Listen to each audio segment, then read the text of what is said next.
صباح العسل عليكم يا حبايبي، صباح الهنا.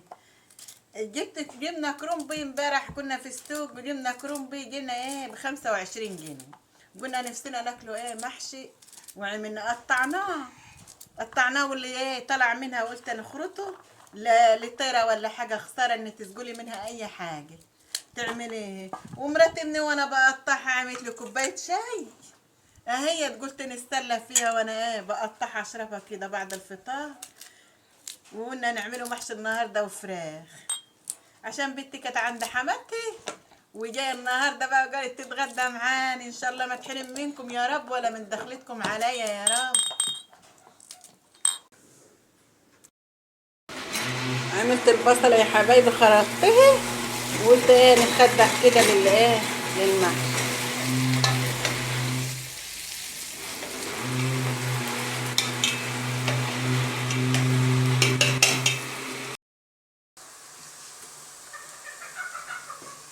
بصل احمر اهي والطماطم، ضربنا الطماطم وحطيناها.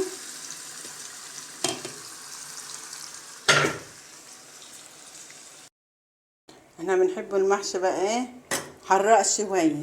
لو حراق شويه بيبقى نحط له التوابل زي ما انت عايزه، حراق عادي، بس احنا بنحبه حراق شويه بيبقى طعمه حلو في الاكل.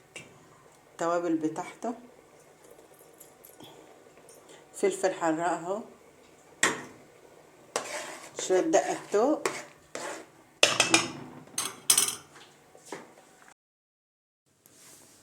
جنا الابيض اللي يطلع من الكرنب يعملي المخلل، ودي كده الاخضر اللي طالع من الكرنب وتحطيه في قعر الحله وتسلقيه،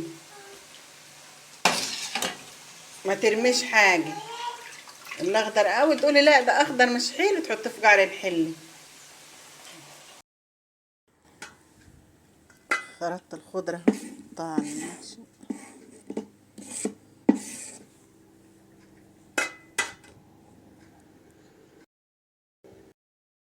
جبنا الرز اهو، نغسلوه ونحطوه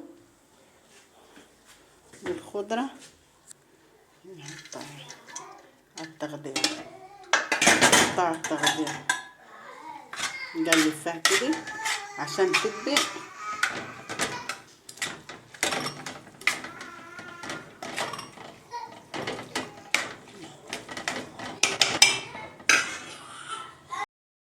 بقلب الرز كده بايدي كده، ما احبش اقلبه باي حاجه عشان الرز ياخد في بعضه كده. يا حبايبي اعملوا لنا لايك، وهو تعملنا بنعمله المحشي. صلى على رسول الله، وبعمل معاهم من اشعال. طبعا المحشي الجميل، محشي جميل. والفراخ، الفراخ جميل، محشي والفراخ جميل.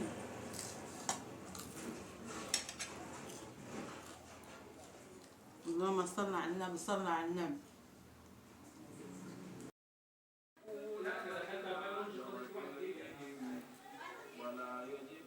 رايكم في الطبق دي يا حبايبي، انا والشفا اللي ياكل.